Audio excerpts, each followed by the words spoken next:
नमस्कार. नमस्कार नमस्कार sir. All India council for professional training and research private limited या एज्युकेशनल इन्स्टिट्यूशन किंवा शैक्षणिक संस्थेतर्फे मी राजन घाग आपणा सर्वांचे आजच्या या वेबिनार मध्ये मनपूर्वक स्वागत करतो. ऑल इंडिया काउन्सिल ही संस्था मागील 20 वर्षापासून computers, banking and finance, insurance, agriculture अशा विविध क्षेत्रांमधील विविध प्रकारचे ऑनलाईन आणि ऑफलाईन कोर्सेस विद्यार्थ्यांपर्यंत पोहोचवत आहे, जे अत्युच्च दर्जाचे आणि अत्यल्प दरात देण्याचं काम सातत्याने ही संस्था करत आहे. त्याचबरोबर मागील काही महिन्यांपासून वेगवेगळ्या विषयांवर त्या विषयातील श्रेष्ठींकडून वेगवेगळे सेमिनार आयोजित किंवा वेबिनार आयोजन करून त्या विषयांचं ज्ञानार्जन लोकांपर्यंत पोहोचवून लोकांमध्ये त्या विषयांबद्दल जनजागृती करण्याचं किंवा अधिक माहिती मिळवून देण्याचं काम सुद्धा या संस्थेमार्फत करण्यात येत आहे. त्याचाच एक भाग म्हणून आजचे आपले हे वेबिनार बहुआयामी व्यवसाय, शेती अंतर्गत असलेले विविध व्यवसाय, शेती आणि शेती सहाय किंवा शेती अंतर्गत असलेले विविध व्यवसाय. शेती म्हणजे काय? तर शेतकऱ्याने उदरनिर्वाहासाठी किंवा धंदा म्हणून स्वतःच्या शेतावर चालविलेला व्यवसाय अशी ढोबळमानाने शेतीची व्याख्या आपल्याला करता येईल. शेतामधून काढायच्या उत्पादनावरून शेतीचे भात शेती, ऊसमळा, पशुप्रधान शेती, मत्स्य शेती इत्यादी निरनिराळे प्रकार अस्तित्वात आले आहेत. तसेच सिंचनाच्या उपलब्धतेनुसार बागायती शेती, जिरायती शेती असेही प्रकार पडतात. खतांच्या वापरानुसार सेंद्रिय शेती, रासायनिक शेती असेही प्रकार अस्तित्वात आहेत. त्याचबरोबर एकेरी बहुउद्देशीय पिकांची शेती, दुर्जल शेती, बारामाही बागायती शेती, भाजीपाल्याची शेती, फूल शेती, पशु किंवा दुग्ध व्यवसाय प्रधान शेती, रोपवाटिका, मत्स्य शेती असे विविध शेतीचे प्रकार किंवा व्यवसाय उपलब्ध आहेत. आणि आज आपण शेती आणि शेती सहाय किंवा शेती अंतर्गत व्यवसाय ह्या संदर्भात माहिती मिळवून घेणार आहोत. आणि ती माहिती आपणास देण्यासाठी आपल्या बरोबर उपस्थित आहेत श्री राजेंद्र देशपांडे सर. राजेंद्र सरांनी 1985 साली पंजाबराव देशमुख ॲग्रिकल्चर युनिव्हर्सिटी मधून पोस्ट ग्रॅज्युएशन केलंय. ते वयाची 33 वर्ष महाराष्ट्र शासनाच्या पशुसंवर्धन विभागात उपआयुक्त म्हणून कार्यरत होते. शेती आणि शेती व्यवसायांसाठी कार्यरत अशा विविध समाजसेवी संस्थांमध्ये ते प्रमुख भूमिकेत आहेत. मी विनंती करतो की राजेंद्र सर यांनी आज आपल्या आजच्या विषयाला अनुसरून आपणास मार्गदर्शन करावे. राजेंद्र सर. नमस्कार नमस्कार उपस्थित जनाब. आता राजन घाग सरांनी तुम्हाला माझे परिचय करून दिलेला आहे. वस्तुतः ज्या वेळा माणसाचं सिव्हिलायझेशन झालं, ज्याला आपण म्हणतो की सामाजिकरण झालं, मनुष्य हा त्याच्या आदी मानवापासून समाज व्यवस्थेत आला. समाज व्यवस्थेनंतर आल्यानंतर त्याला सुकर असं काहीतरी खाद्यपदार्थ, अन्नधान्य मिळण्याच्या दृष्टीनं शेती व्यवसाय हा उदयोन्मुख झाला. सुरुवातीला हा व्यवसाय प्रत्येकाच्या गरजेपुरता मर्यादित होता. त्याच्यामुळे पूर्वीच्या काळी शेतीकडे बघण्याचा दृष्टिकोन हा उपजीविकेचं साधन म्हणून बघितला गेला. कालांतरानं गरजा वाढत गेल्या. अधिकाधिक त्या शेती व्यवसायातून स्वतःच्या उपजीविके व्यतिरिक्त अजून अर्थार्जन करता येईल का, ही माणसाचा शोध सुरू झाला. आणि शेती व्यवसायाची पुढं माहिती काय विचारून घे पुढं वाटचाल सुरू झाली. आज असं झालंय की उपजीविकेच्या साधनाकडून शेतीला व्यावसायिक जेव्हा दर्जा द्यायचा आहे किंवा व्यावसायिक दर्जा म्हणून देऊन शेतीला व्यावसायिक पद्धतीने जेव्हा बघण्याचा दृष्टिकोन लोकांमध्ये शेतकऱ्यांमध्ये येऊ लागला, तर हे स्वाभाविक आहे की याची तुलना इतर उद्योगांशी करणं देखील महत्वाचं आहे. कारण माझ्या ज्ञानानुसार किंवा माझ्या माहितीनुसार हा जगातला एकमेव असा उद्योग आहे की ज्याच्यात लागणारा जो कच्चा माल आहे तो निसर्गाला तसाच विनामूल्य दिलेला आहे. कारण शेती व्यवसाय म्हटलं की जमीन आली. जमीन ही निसर्गाचे देणं आहे. लागणारा सूर्यप्रकाश हा सूर्य रोज देत आहे. पावसातून पाणी, नद्या ओढ्यातून आपल्याला पाणी मिळत आहे. त्याच्यामुळे यामध्ये लागणारा मुख्य जो बेसिक जे पदार्थ आहेत किंवा बेसिक जे उत्पादनाकरता लागणाऱ्या गोष्टी आहेत त्या निसर्गाने विनामूल्य दिलेल्या आहेत. आणि इतर इंडस्ट्रीच्या बाबतीत जर तुम्ही विचार केला तर इतर इंडस्ट्रीला लागणारा कच्चा माल आणि कच्चा मालावर होणारा खर्च आणि त्या सापेक्ष होणारं उत्पादन आणि ह्या व्यवसायातलं जर आपण उत्पादनाची जर तुलना केली तर निश्चितच शेतीमध्ये लागणाऱ्या ज्या कच्चा माल आहे त्या तुलनेत त्यापासून मिळणाऱ्या उत्पादनाची म्हणजे आकारमानाने पाहिलं तर उत्पादन फार मोठ्या प्रमाणात. दुसरी गोष्ट अशी आहे की कुठल्याही इंडस्ट्रीमध्ये किंवा कुठल्याही व्यवसायामध्ये कच्च्या मालाला किंवा क्षती आहे. आज मी समजा एखादं इंडस्ट्रियल शेड उभं करतो तर कालांतरात 10 वर्षांत त्याची किंमत कमी होते. शेतीच्या बाबतीत असं नाही. शेत जमीन तुम्ही आज घेतली, शेत जमिनीला कुठं सिंचन व्यवस्था केली, काय केलं, जे काय तुम्ही शेत जमिनीच्या विकासावरती जो खर्च करणार आहे त्याची जसजशी काळाच्या ओघामध्ये किंमत वाढत जाईल. त्याच्यामुळं या व्यवसायामध्ये तुमची इनपुट कॉस्ट जी आहे पण तुम्ही जो खर्च करत आहे त्या खर्चाला क्षती नाही आहे, उलटी त्यात वृद्धी आहे. त्याच्यामुळे शेती व्यवसायामध्ये काही लोक हे परंपरागत परंपरागत आले आई वडिलांचा वडिलोपार्जित शेतीने काही लोक शेतकरी बनले. काही लोकांनी हौशेपोटी शेती विकत घेतली आणि शेतकरी झाले. आणि काही जी खेड्यातली किंवा छोट्या ठिकाणची जी मंडळी होती ज्यांनी इतर व्यवसाय करून 4 पैसे गाठीशी बांधले आणि त्यांच्या इतर व्यवसायाला एक जोड व्यवसाय म्हणून देखील शेती धंदा स्वीकारला. त्याच्यामुळं शेती करताना शेतीतून 2 पैसे कसे मिळतील, 2 पैसे कसे शिल्लक राहतील हे प्रत्येक शेतकऱ्याचं एक त्यामागचा उद्देश होतो. दिवसेंदिवस लोकसंख्या वाढीला लागलेली आहे. भूतलावरती एकंदर उपलब्ध क्षेत्र वाढणार नाही आहे. त्या क्षेत्रात दिवसेंदिवस चढाओढ राहील. प्रत्येक जण माझ्याकडे जास्तीत जास्त क्षेत्र कसं राहील या बाबतीत चढाओढ करेल. तेव्हा ज्यांच्याकडे शेती आहे त्यांनी त्यांची शेती शक्यतो सांभाळून ठेवणं ही काळाची गरज झालेली आहे. आणि आपल्या इथं सध्या अलीकडल्या काळामध्ये बऱ्याच वेळा पाहायला थोडंसं चित्र विदारक दिसायला लागलं. जे पारंपरिक शेतकरी आहे ते शेती व्यवसायापासून परावृत्त होत असून नवीन लोक शेती विकत घेऊन या व्यवसायात येत आहेत. आणि ही अतिशय म्हणजे बाब नवलाची आहे की जे लोक नव्यानं शेती करतायत त्यांना शेती फायदेशीर ठरत आहे आणि पूर्वापार शेती करणाऱ्यांना शेती ही घाटायची.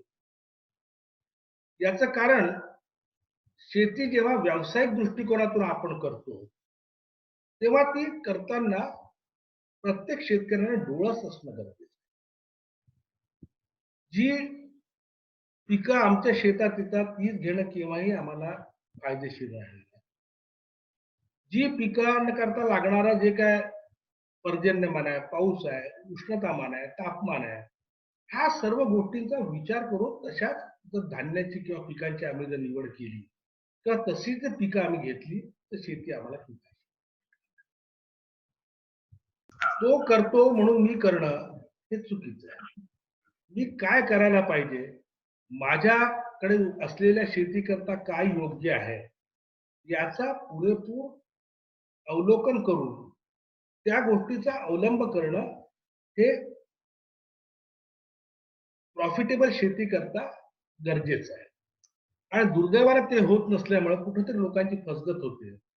आणि चुकीचा निर्णय घेऊन चुकीच्या पद्धतीने शेती करण्यामुळं आज शेती व्यवसायापासून काही लोक परावृत्त होतात. परंतु मी या आजच्या या व्यासपीठावर एक सांगू इच्छितो की शेती व्यवसाय हा कधीच तोट्याचा होऊ शकत नाही. कारण ज्याच्यामध्ये कच्चा मालच जर निसर्ग पुरवतो आहे, तुम्हाला थोडी बहुत मेहनत करायची आहे आणि लागणाऱ्या बेसिक गोष्टी तुम्हाला बाजारातून आणून ते शेतात टाकायचे. तुमचं होणारं उत्पादन हे त्यामध्ये तुमच्या एकंदर इनपुट पेक्षा हे निश्चितच भरपूर आहे. आणि या व्यवसायात दुसरी एक जमेची बाजू अशी आहे की याच्यामध्ये रोजगाराच्या संधी पूर्ण उपलब्ध आहेत. जर शेती खऱ्या अर्थानं जर आपण करतो म्हटलं तर शेती करता लागणार जे एम्प्लॉयमेंट आहे किंवा जी मॅन पॉवर आहे, ती मॅन पॉवर वेगवेगळ्या वयोगटातली, वेगवेगळ्या पद्धतीची, वेगवेगळ्या वेळेला लागणार. म्हणजे कुठल्या कुटुंबानं हा व्यवसाय स्वीकारला तर त्या कुटुंबाच्या म्हणजे वयोवृद्ध सदस्यापासून तर तरण्या बाळ सदस्यांना आणि लहान मुलांना देखील कुठं ना कुठं त्यांच्या प्रकृतीला झेपेल आणि त्यांच्या एकंदर जीवनशैलीला झेपेल असा वेळ किंवा असं काम त्यांना त्यांच्या शेतात मिळेल. तेव्हा पूर्ण कुटुंबाला रोजगार देण्याची क्षमता असलेलं, प्रत्येक वयोगटाकरता रोजगार उपलब्ध करून देण्याची क्षमता असलेलं एकमेव जी कुठली इंडस्ट्री असेल तर ती शेती इंडस्ट्री. यामध्ये लेबरची गरज असते. जे काय तुम्हाला स्किल लागणार आहे ते स्किल अक्वायर करायला किंवा ते स्किल मिळवण्याकरता खूप कष्ट लागणारा अशातला भाग नाही किंवा काही स्पेशलाइज ट्रेनिंगची गरज नाही. दुसऱ्याचं बघून किंवा घरातल्या समोरच्या सिनियर माणसाचं बघून देखील लहान मुलं आपोआप तयार होतात. त्याच्यामुळं माझं तर हे म्हणणं राहील की ज्यांच्याकडं परंपरागत शेती आहे त्यांनी शेती सोडू नये.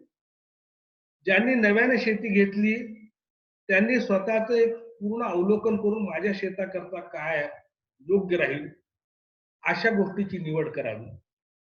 आणि मग जेव्हा माझा परिचय देत होते त्यावेळेला जेव्हा सांगितलेलं आहे की मला कुठली शेती सुटेबल आहे, कुठली शेती सुटेबल आहे कशावरती अवलंबून आहे की किती वेळ मी शेताकरता देऊ शकतो. काही जे लोक आहेत जे 24 तास शेतात निवासी आहे त्यांच्याकरता क्रॉपिंग पॅटर्न वेगळा आहे. जे लोक पिरियॉडिकली व्हिजिट देतात, काही ठराविक कालावधीनंतर शेत भेट देतात, त्यांच्याकरता क्रॉपिंग पॅटर्न अलग आहे. ज्या लोकांना महिन्यातून एखाद वेळा शेताला भेट देणं शक्य आहे त्यांच्याकरता क्रॉपिंग पॅटर्न अलग आहे. आणि तुमची होल्डिंग कॅपॅसिटी किती आहे, म्हणजे तुम्ही जी लावलेली लागवड आहे ती लागवड तुम्हाला किती दिवसात परत पाहिजे आहे त्यानुसार तुम्ही शेतीची निवड करू शकता. तुम्ही देऊ शकत असलेला वेळ, तुम्ही शेती करता करत असलेला खर्च आणि त्याच्यापासून परत किती दिवसात येणार आहे ज्याचं तुमचं नियोजन, याच्यावरती तुम्ही कुठल्या प्रकारची शेती करणार हे देखील अवलंबून आहे. कारण कसं आहे की आजपर्यंत जो कन्सेप्ट नव्हता तो अलीकडल्या 10-20 वर्षात उदयोन्मुख होत आहे. ऍग्रो जसा फॉरेस्ट्री आहे, फॉरेस्ट्री ही जी शेती आहे, फॉरेस्ट्री शेती करता तुमच्याकडे थांबण्याची तयारी पाहिजे आणि त्यामध्ये डे टू डे तुम्हाला रोजच्या रोज काही त्याच्यात मेहनत करण्याची गरज नाही. एकदा तुमची झाडांची लागवड झाली, त्याच्यात आंतरमशागती थोड्या बहुत केल्या तर तुम्ही एक 5 वर्षाच्या पिरियडला डिपेंडिंग आपण जे कुठलं झाडं लावता याच्यावर अवलंबून आहे, 3 वर्षांना, 5 वर्षांना, 7 वर्षांना, 15 वर्षानंतर एक वेळ ती झाडाची तोड केली की पुन्हा त्या झाडाला फुटवे फुटून तुमचं ते शेत कायम राहतं आणि तुम्हाला एखाद्या फिक्स डिपॉझिट सारखी मोठी रक्कम एकमुष्ट तुम्हाला मिळते. त्यामुळे आपण आता बघायचं की आपल्याला कुठल्या प्रकारचा पद्धतीचा अवलंब करायचा. ज्यांना रोज 24 तास शेतात राहणार आहेत त्यांच्याकरता भाजीपाला, रोज उत्पन्न निघणारी आणि शॉर्ट टर्म पिकं लागतील.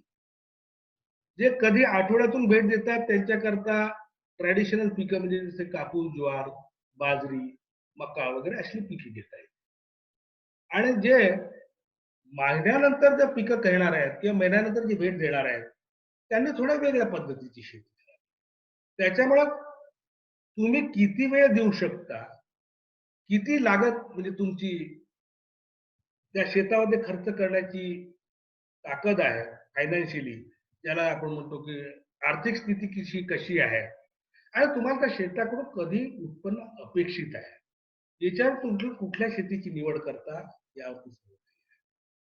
त्याच्यामुळं बंधूंनो, माझं या ठिकाणी एकच म्हणणं राहील की शेती व्यवसाय हा इतर व्यवसायापेक्षा लाख पटीनं कमी रिस्कचा आणि निश्चित काही ना काहीतरी परत देणारा व्यवसाय आहे. दुसरी गोष्ट अशी आहे की कुठल्याही डिझास्टर मध्ये, पॅन्डेमिक मध्ये, कुठल्या रोगराईमध्ये देखील या धंद्याला कधीही मरण नाही. जोपर्यंत मनुष्य पृथ्वीवरती आहे तोपर्यंत त्याला अन्नधान्य, फळफळावळ, भाजीपाला, दूध ह्या सर्व गोष्टी लागणाऱ्या आहेत. त्या त्याच्या गरजा आहेत आणि त्या गरजा त्याला शेती व्यवसायातूनच मिळणार आहे. कारण know industry can generate the food. शेवटी अन्नधान्य तयार करणारी कुठली फॅक्टरी नाही किंवा कुठली कंपनी नाही. अन्नधान्याची निर्मिती शेतीतून होणार आहे, निसर्गाच्या मदतीने होणार आहे. तेव्हा आपण एक या वसुंधरेचा एक भाग आहोत, आपण निसर्गाचा एक भाग आहोत. त्याच्यामुळं आपला हा निसर्गाशी अतिशय जवळचा निगडीत असलेला व्यवसाय हा निश्चित कायमस्वरूपी आपल्याला रोजगार उपलब्ध करून देऊ शकेल आणि उत्पन्न करता सक्षम राहील असा माझा ठाम विश्वास. गेल्या 45 वर्षापासून जवळपास मी या व्यवसायात आहोत. शेती व्यवसायात कधीतरी डाऊनफॉल्स आहे, पण ते तात्कालिक असतात. कालांतराने पुन्हा त्यातून लोक वरती येतात. त्याच्यामुळे हा व्यवसाय मी तर म्हणतो इतर व्यवसायाच्या तुलनेमध्ये खरोखरच न्यू कमर्स करता या व्यवसायात मी म्हणेन त्यांचं आमच्याकडून स्वागत आहे.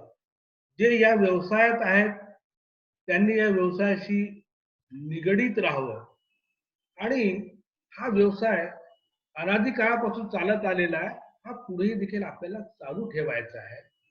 आणि हा व्यवसाय हा एकमेव जगातला व्यवसाय आहे की ही एक इंडस्ट्री अशी आहे की ज्याचं कुठलंही वेस्ट प्रॉडक्ट हे निसर्गाला हानी पोहोचवत. याचं प्रॉडक्ट आणि वेस्ट प्रॉडक्ट दोन्ही देखील इको फ्रेंडली आहे, निसर्गाशी एकरूप होणार आहे आणि निसर्गाकरता गरजेचं आहे. त्याच्यामुळे कुठल्या इंडस्ट्रीमध्ये तुम्हाला सीवेज वॉटर ट्रीटमेंट आली, डिस्पोजल ऑफ गार्बेजेस आहे, असला काहीच प्रकार इथे नाही. अतिशय सरळ सोपं, कुठल्या 1760 परवान्यांची गरज नाही, ना पोल्युशन बोर्डाकडे जायची गरज आहे. अदरवाईज शेती व्यवसायातून तुम्ही पोल्युशनच तुम्हाला कंट्रोल करता येईल. दिस इज हा एकमेव इको फ्रेंडली असा व्यवसाय आहे. तेव्हा सर्वांनी किंवा ज्यांना शक्य होतं त्यांनी या व्यवसायाशी बांधील राहावं, व्यवसायाशी टिकून राहावं, एवढीच एक माझी अपील आहे. शेती हा व्यवसाय किंवा शेती हे प्रकरण इतकं मोठं आहे की कुठल्या वेबिनारच्या माध्यमातून किंवा तास 2 तासाच्या कुठल्याही लेक्चरच्या माध्यमातून आपण यामध्ये पूर्णतः प्रकाश करू शकत नाही किंवा याची पूर्ण अंग आपण घेऊ शकणार नाही. तेव्हा या विषयात ज्या कोणाच्या काही अडचणी असतील किंवा याबाबतीत कोणाला काही जाणून घ्यायचं असेल तर त्यांनी त्याकडून जर प्रश्न आले तर एखाद्या स्पेसिफिक प्रश्नाबद्दल आपल्याला ते उत्तर देता येईल आणि या प्रश्नोत्तराच्या माध्यमातून इतर जे श्रोतृवर्ग आहेत त्यांना त्यांच्या देखील प्रश्नाची उत्तरं मिळू शकतील. तेव्हा माझी विनंती राहील की जे लोक या एखादा जॉईन झालेले आहेत त्यांनी कृपया आपली प्रश्नाला सुरुवात करावी. धन्यवाद. नक्कीच सर, आपण माहिती दिलीत आणि त्या माहितीच्या अनुषंगाने याची जाणीव तर नक्कीच झाली की हा विषय इतका मोठा आहे की हा खरोखर अशा छोट्या अल्पावधीमध्ये पूर्ण करता येणार नाही. पण जी माहिती आपण देत होता, ती माहिती देत असताना मनात काही प्रश्न उपस्थित झाले. त्यापैकी एक प्रश्न असा पडलेला आहे, की कोरडवाहू शेती फायदेशीर ठरण्याकरिता कुठल्या उपाययोजनांची अंमलबजावणी करता येईल? राजन, तुमचा प्रश्न हा अतिशय मार्मिक आहे. कारण आज जर सर्व शेती व्यवसायाच्या बाबतीत जे काय चाललं आहे त्याचं विशेष मी उहापोह करणार नाही. पण कोरडवाहू शेती शेतकऱ्यांची जी म्हणजे आज दैन्यावस्था आहे असं मीडिया म्हणतं. ही दैन्यावस्था का आली? त्याला जबाबदार कोण आहे? कारण काय झालंय की पूर्वी कसं होतं की जे कोरडवाहू शेतकरी होते त्यांच्या कुटुंबाचे आकारमान छोटे होते. त्यांच्या एका पिकाच्या भरोश्यावरती जे काय पीक होतं त्यामध्ये त्यांच्या पूर्ण कुटुंबाचा उदरनिर्वाह चालू शकतो. कुटुंब संख्या मोठी झाली, जमिनीची विभागणी झाली, पीक तेच राहिलं, पर्जन्यमान दिवसेंदिवस लहरी होत चाललं. त्याच्यामुळे अपेक्षित उत्पादनात कमतरता झाली. पण काही भागात असं आहे की सिंचनाची सोय उपलब्धच होऊ शकत नाही. जिथे फिल्टराची सोयच उपलब्ध होऊ शकत नाही. अशा ठिकाणी मग काय करावं? ज्या ठिकाणी जी गोष्ट शक्य नसते त्या ठिकाणी तंत्रज्ञानाचा अवलंब करा. तेव्हा जे कोरडवाहू शेतकरी आहेत त्यांनी त्यांच्या एका पिका व्यतिरिक्त वर्षभर त्यांना उत्पन्न करता इतर काही उपलब्ध होऊ शकतं का, हेही देखणं बघणं गरजेचं आहे. जसं कोरडवाहू शेताच्या जर भोवतालनं त्यांनी फळबागा ज्या लावल्या, तर ज्या वेळा त्यांचं पीक मुख्य पीक निघून गेलं तर फळबागाच्या माध्यमातून त्यांना फळांच्या विक्रीतून 2 पैसे मिळू शकतात. त्यांचं जे फेन्सिंग आहे, कुंपण जे आहे, त्या कुंपणाला त्यांनी चांगल्या दर्जाची बांबूंची लागवड जर केली, ते 5-5 वर्षाच्या कालावधीत त्यांना बांबू कापणीतून देखील पैसे मिळू शकतात. आणि मुख्य म्हणजे कित्येकदा आम्ही बघतो की ज्या ठिकाणी कोरडवाहू शेती आहे त्या ठिकाणी जमिनीचा समतल जमिनी नाही ठेवल्या लोकांनी. ते कुठंतरी त्यांना उताराच्या बाजूला उताराला आडवी पेरणी करावी हे स्ट्रिक्टली ऑब्झर्व होत नाही. त्यांना जे योग्य वाटतं त्या पद्धतीने ते पेरणी करतात. त्या ठिकाणी प्रबोधनाची फार गरज आहे. त्यामध्ये तंत्रज्ञान जे आहे, पेरणीचं तंत्र कुठलं घ्यावं ते बघा. त्यांनी जेव्हा क्रॉप सिलेक्ट करतात तर कुठल्या क्रॉपला, कुठल्या पिकाला पाऊस जास्त लागतो, कुठल्याला कमी लागतो, आपल्याकडचं ऍव्हरेज पर्जन्यमान किती आहे, तर कुठलं पीक घ्यावं ह्या पिकावरती देखील त्यांनी थोडासा विचार विमर्श होणं गरजेचं आहे. दुसरी गोष्ट अशी आहे की बऱ्याचशा शेतकऱ्यांना एक समज आहे की मला शेती कमी आहे व माझ्या शेतीतला मोठा भाग शेततळ्यात जातो. पण त्याच्या हे लक्षात येत नाही की जेव्हा धो पाऊस पडत असतो तेव्हा जे अतिरिक्त पाणी आहे ते शेततळ्यामध्ये जमा होईल आणि त्या शेततळ्याचं पाणी जेव्हा पाण्याचा ताण पडेल तेव्हा तो पिकाला देऊ शकेल. शासनाकडून मागेल त्याला शेततळे ही योजना आहे. पण सर्व लोकांनी वास्तविक पाहता माझी तर स्वतःची एक संकल्प म्हणजे माझं माइंडसेट असं होतं की ज्यावेळा शासनाला ही योजना म्हणजे डिक्लेअर केली त्यावेळेला मागणाऱ्याची संख्या इतकी होईल की कोणाला शेततळे मिळणार नाही अशी परिस्थिती. पण परिस्थिती तशी झाली नाही. जमिनीचा भाग जातो म्हणून यांनी प्रोटेक्टिव्ह म्हणजे संरक्षित पाण्याची पाळी देण्याकरता लागणारं जे क्षेत्र आहे ते लोकांनी तयार केलेलं आहे. जर त्यांनी ते केलं असतं किंवा सर प्रत्येक कोरडवाहू शेतकऱ्यांनी ते करून घेतलं तर निश्चितच कधी कधी काय असतं की पीक ऐन जोमात असताना पाण्याचा पडलेला ताण हा पिकात निम्म्यावरती पीक येतो. ते आपण कसं कमी करू शकतो, ते प्रोटेक्टिव्ह इरिगेशन. आणि प्रोटेक्टिव्ह इरिगेशनला आपल्याला दुसरा सोर्स काय की जर क्षेत्रात पाणी असेल तर that can be use for protective irrigation. निश्चितच तुम्हाला हमखास उत्पन्न होईल. त्याच्यामुळे त्या शेतकऱ्यांनी वर्षभर आपल्याला काही ना काहीतरी आवक राहील या दृष्टीनं फळांची लागवड आहे. कुठं बांधावरती बांबू किंवा इतर जे फॉरेस्ट जे ट्रीज आहेत की ज्याच्यापासून त्यांना कुठल्या इंडस्ट्रीला ते जातील त्याच्यातून 2 पैसे मिळतील ते बघा. आणि 365 दिवस त्यांना एंगेजमेंटच्या दृष्टीनं त्यांना कोरडवाहू शेतीला पूरक कुठला तरी शेती व्यवसाय पूरक नसतो. शेवरीची लागवड जरी त्यांनी आपल्या बांधावरती केली तर त्या शेवरीच्या वर्षाची 4 मेंढरं म्हणा किंवा 4 बोकड ते पाळू शकतील. जेणेकरून ते बोकडाच्या विक्रीतून त्याला एका महिन्याचं उत्पन्न इतकं ते प्रत्येक बोकड पैसे देऊन देईल. त्याच्यामुळं त्यांनी थोडंसं आपलं एक बघण्याचा दृष्टिकोन बघावा की कोरडवाहू शेतीत काहीच पिकत नाही म्हणून निराश राहण्यापेक्षा अधिक आशावादी बनून त्या शेतीला पूरक इतर व्यवसाय जर केले तर ते निश्चितच सस्टेनेबल ऍग्रिकल्चरिस्ट राहू शकते असं माझं मत आहे. आणि हे करण्याकरता त्यांनी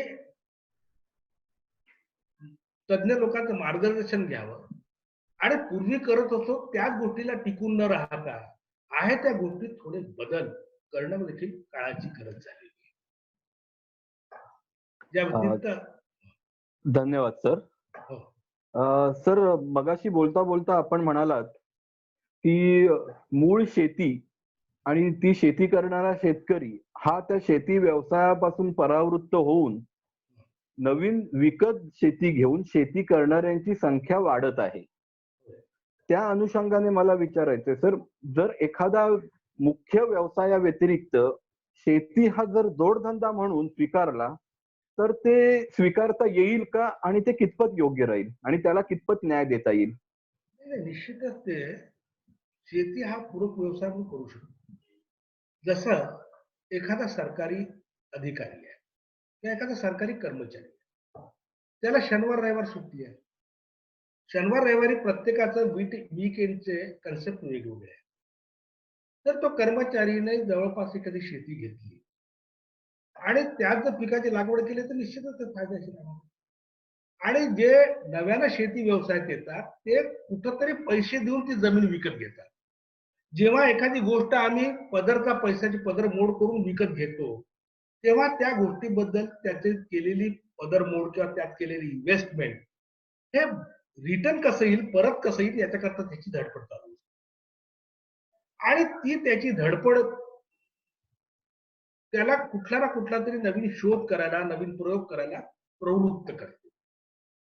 ट्रॅडिशनल फार्मर्सचं कसं आहे, वडिलाची जमीन आली मी चालतोय, पण ज्याला स्वतःच्या पदर मोड करून 2 पैसे बचत घालून मेहनतीचा पैसा त्याच्यात टाकलेला आहे, तो मेहनतीचा पैसा कसा परत येईल याच्याकरता त्याची नेहमी धडपड चालत असते. आणि ही धडपड चालत असताना तो 12 महिने ते शेतातून कसं पीक जाईल, निघेल कसं आणि लावलेला पैसा कसा परत येईल याच्याकरता तो नेहमी प्रयत्नशील राहतो. आणि या प्रयत्नशीलतेतूनच कुठला तरी नवीन प्रयोग करतो बघतो आणि तो प्रयोग त्याचा हमखास फायद्याचा ठरतो. कारण मी बरीच मंडळी बघितली आहे की जी मंडळी व्यवसायाला वेगळी आहे पण त्यांची शेती खरोखर सुंदर आहे. किती डॉक्टर्स आहेत त्यांनी शेती नव्यानं केली आणि त्यांची शेती फायद्याची आणि चांगली शेती. तेव्हा प्रयोग कोण करेल, ज्याला लागलेला पैसा काढण्याची ध्यास आहे आणि तो ध्यास असणं महत्वाचं आहे. शेवटी काय असतं की कुठलीही गोष्ट करण्यापूर्वी त्या गोष्टीची तुम्हाला आवड पाहिजे आणि ते आवडीपोटी केलेलं काम आहे, लागलेला भरभक्कम पैसा आहे तो परत मिळणार का, त्यांची धडपड असणं ही नैसर्गिक आहे आणि त्या नैसर्गिक धडपडीतून ते पूर्ण त्यांचा तो प्रवास सुरू असतो. आणि ह्या प्रवासातले सर्व शेतकरी 99% शेतकरी त्यात म्हणजे दे आर इन प्रॉफिट, फायदेशीर. सर मग प्रश्न असा आहे की मुख्य व्यवसाय म्हणून ज्यांनी जोडधंदा म्हणून शेती सांभाळली, मुख्य व्यवसाया व्यतिरिक्त शेती जोडधंदा म्हणून स्वीकारला, त्यांना शेतीविषयक ज्ञानाची आणि शेतीसाठी वापरलेल्या तंत्रज्ञानाची माहिती असणं आवश्यक आहे किंवा त्याची गरज कितपत आहे? नाही, तसं नाही आहे. म्हणजे शेती हा व्यवसाय पूर्णतः लेमॅन्स जॉब नाही आहे. कारण कसं आहे की कुठलाही व्यवसाय म्हणा किंवा कुठलंही तंत्रज्ञान म्हणा, हे तुम्हाला आत्मसात करण्याकरता त्याची फंडामेंटल म्हणजे ज्याला मूलभूत माहिती आहे ती माहिती असणं आणि ते ज्ञान असणं गरजेचं आहे. आणि तंत्रज्ञान जोपर्यंत तुम्ही तंत्राचा अवलंब करत नाही त्याशिवाय तुमच्या प्रॉडक्टमध्ये, उत्पादित वस्तूमध्ये क्वालिटेटिव्ह ग्रोथ, क्वांटिटेटिव्ह ग्रोथ आणि वेळेची बचत, लेबर कर्टेलमेंट होणार लागणाऱ्या श्रमाची बचत, ह्या सर्व गोष्टी करता तुम्हाला तंत्रज्ञानाचा अवलंब करणं फार गरजेचं आहे. आणि त्या तंत्रज्ञानाचा आणि ज्ञानाची त्यांना पूर्व माहिती असणं देखील तितकंच गरजेचं आहे. म्हणजे असं नाही की वन फाईन मॉर्निंग एक शेत घेतलं आणि सुरू केलं. त्यामध्ये कसं आहे की तुम्ही जर ते सुरू केलं तर कुठंतरी तुमचं कोलमडणार, कारण पूर्वानुभ नसणार. लोक वेगवेगळी पद्धत, आजकाल काय झालंय की या मीडियाच्या माध्यमातून युट्यूब वरती एक्झॉर्बिटंट अशी काहीतरी चुकीची माहिती देतात. म्हणजे माफ करा, काही काही असे व्हिडिओ देतात की 1 एकड़ में 2 करोड़ पाहिजे, चंदन की पेड़ लगाओ, असे वगैरे मी माझ्या बघण्यामध्ये आलेले आहे. तर तसे काहीतरी बघून लोक चंदन लावतात. त्यांनी दिलेला ड्युरेशन तो तितका नसतो, तो जास्त प्रोलॉंग ड्युरेशन असतो. काही क्लायमेटमध्ये चंदन येत नाही, त्याला त्याकरता लागणारी जमीन देखील त्याच्याकडे नसते. पण कुठंतरी एखाद्या माणसानं त्याला मिसगाईड केलं असतं आणि त्या मिसगाईड मध्ये तो त्या गोष्टीच्या मागे लागतो आणि कुठंतरी घाटा खाऊतो असतो. काही जी पिकं आहेत त्याच्या स्वतःच्या होम ट्रॅक ज्याला आपण म्हणतो, की चंदन जसं चंदनासारखं पीक आहे, चंदनासारखं पीक जे तुम्हाला कर्नाटकाच्या जमिनीमध्ये मिळणार आहे, ती माझ्या यवतमाळ जिल्ह्याच्या जमिनीमध्ये मिळणार नाहीये. आणि कोणी म्हणत असेल की आता एक टिश्यू कल्चरच्या सागवानाच्या बाबतीत म्हणलं की 12 वर्षात साग तयार होतं. जे झाड 12 वर्षात कापण्या योग्य होणार आहे, त्याला खरोखर वूड डेन्सिटी राहणार आहे का? ते लाकूड तेवढं भक्कम राहणार आहे का? झाड वरतून तरी तुम्हाला मोठं झालेलं दिसेल तर ते आतून पोकळ असतं. आणि पोकळ लाकूड कोण विकत घेणार आहे? त्याच्यामुळे कधी कधी मार्केटिंगच्या फंड्यातून काही लोक अशा वेळा ही जी म्हणजे नव्यानं आलेली जी मंडळी आहे ती कुठंतरी त्याच्या प्रलोभनाला बळी पडतात आणि कधी कधी त्यांची फसवणूक होण्याची शक्यता लागते. त्याच्यामुळे मूलभूत ज्ञानाची आणि नवीन येत असलेल्या जे फिजिबल आहे, जे गरजेचं आहे ते तंत्रज्ञान त्यांना माहित असतं, तेवढंच गरजेचं आहे. ओके सर, मग शेती जर करायची असेल तर शेतीशी निगडत किंवा शेतीशी निगडीत इतर व्यवसायांमधला सर्वात सुलभ आणि फायदेशीर व्यवसाय कुठला असावा? शेतीशी निगडीत. मी सुरुवातीला बोललो त्याच्यामध्ये की how much time you can spare, तुम्ही किती वेळ देऊ शकता, बरोबर, तुमचं फॅमिली स्ट्रक्चर काय आहे, आणि तिसरी गोष्ट तुमचा निवास कुठे आहे. जसा ज्यांच्या घरी, कारण शेतीला जोडधंदे जर करतो म्हटलं तर शेतीचा परंपरागत जोडधंदा हा दुग्ध व्यवसाय, पशुपालन आहे.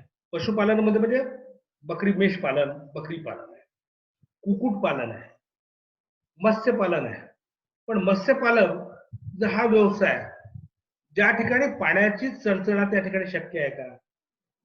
म्हणजे तो व्यवसाय आउट ऑफ सिलेबस. ज्याच्या इथं धडधाकट मंडळीच नाही, एकच करता माणूस आहे, तो पूर्ण वेळ एंगेज राहतो. घरी म्हातारी मंडळी आहे तर त्याच्याकरता दूध व्यवसाय देखील आपण रिकमेंड करणं चुकीचं आहे. पण ज्याच्या घरी थोडी बहुत हिंडती फिरती म्हातारी मंडळी आहे, घरी बाईची जात आहे आणि तो माणूस स्वतः शेतीची कामं करतो, इतर कामं करतो, अशा वेळा त्या तरुण स्त्री आणि 2 म्हाताऱ्यांच्या भरोशाती दे कॅन गो फॉर कुक्कुटपालन करू शकतो. ज्या ठिकाणी जंगल जवळ आहेत, जंगलाने वेढलेला भाग आहे, चांगला बऱ्यापैकी पाऊस पडतो, त्याच्या शेताच्या भोवताल फ्लोरा फाउना भरपूर आहे. फ्लोरा फाउना म्हणजे आपण म्हणून की निसर्गाने वाढलेली झाडं झुडपे भरपूर आहेत. अशा ठिकाणी तुम्ही बी किपिंग म्हणजे आपण ज्याला मधाची शेती म्हणतो, मधाची शेती करू शकतो. मधाची शेती देखील चांगला कन्सेप्ट आहे. किंवा ज्याच्या शेताचा काही भाग हा बारमाही पाण्याखालीच राहतो, जास्त पाऊस झाला तर दलदल होते आणि पाणी साठवून राहते, अशा ठिकाणी जर त्या उताराच्या बाजूला तो मोठा एक टँक बनवली आणि त्या ठिकाणी जर समजा मत्स्य बीज आणून सोडली तर त्याचा मत्स्य व्यवसाय देखील तो करू शकेल. त्याच्यामुळे डिपेंडिंग ऑन तुमची जमीन कुठे आहे, तुमच्या फॅमिलीतला कुठला मेंबर किती वेळ देऊ शकतो, तुमचं शेतापासूनचं अंतर किती आहे, याच्यानुसार तुम्हाला ती निवड करावी लागेल. त्याच्यामुळे अमुक एक व्यवसाय तुम्हाला सुटेबल असेल तो मला असेल असं नाही. बरोबर. त्याच्याकरती करती 4-5 मंडळी आहे ज्याच्या इथे एकमेकाची साथ आहे, म्हणजे एक जण दूध काढेल, एक जण घरच्या स्त्रिया मंडळी चारा आणतील, नवीन तरणी पोरं आहेत ती शाळेला कॉलेजला जाताना दुधाच्या किटल्या डेअरीपर्यंत पोहोचवतील, तर अशा लोकांनी दूध व्यवसाय करायला हरकत नाही. ओके. ज्याच्या घरी कमी शिकलेला पण तो चांगला दणकट असा माणूस आहे त्याने गोट पालन करावं, शेळी पालन करावं. ज्याच्या इथे थोडी शक्तीला कमी माणूस मंडळी आहे त्याने कुक्कुट पालन करावं. लहान मुले आहे, लेडीज आहेत, आजूबाजूला फ्लोरा फाउना भरपूर आहे, रेनफॉल भरपूर आहे, फॉरेस्ट एरिया आहे, त्यांनी बी किपिंग करावं. म्हणजे आणि जर मार्शी लँड आहे, पाणी बारमाही जर उपलब्ध राहत असेल, पाणी साठवून राहत असेल, तर मत्स्यपालन करावं. तुमचा जिओग्राफिकल झोन कोणता आहे, तुमच्या इथली भौगोलिक परिस्थिती कशी आहे, भौगोलिक परिस्थिती, उपलब्ध असलेलं मनुष्यबळ आणि तुमच्याकडे असलेला वेळ यानुसार तुम्हाला त्याची निवड करायची आहे. म्हणजे मी असं म्हणणार नाही की तुमचं डेअरी पालनच फायदेशीर आहे. प्रत्येक व्यवसाय फायदेशीर आहे, कारण मूळ उत्पन्ना व्यतिरिक्त अतिरिक्त उत्पन्न देणार असल्यामुळे हा जोडधंदा झाला. आणि सुलभ कुठला, which is suitable to you, जे तुम्हाला जे सोयीस्कर आहे ते सुलभ झालं. Okay, okay. सर, ह्या शेती व अनुषंगिक व्यवसायासाठी शासनाकडून काही अनुदान आहेत का सर? हा, शासन अनुदानाचे काही निकष आहेत. शासन अनुदानात कसं आहे की त्यामध्ये एक तर कास्ट हा एक क्रायटेरिया, म्हणजे लाभार्थीची जात कुठली आहे तो क्रायटेरिया, आणि लाभार्थीची एक वर्गवारी आहे. ही वर्गवारी ठरवताना शासनानं त्याची सांपत्तिक परिस्थिती विचारात घेतली. एससी एसटी करता सबसिडी कंपोनंट हा हायर आहे. जनरल शेतकऱ्यांकरता जे सर्वसाधारण जातीत येतात, म्हणजे सवर्णांकरता 25% आहे, ओबीसी किंवा इतर मागासवर्गीयांकरता 33% सबसिडी ठेवलेली आहे, आणि एसटी एसटी करता 50%, आणि काही बाबतीत जे प्रिमिटिव्ह ट्राईब्स आहेत त्यांच्याकरता 90% पर्यंत सबसिडी कंपोनंट आहे.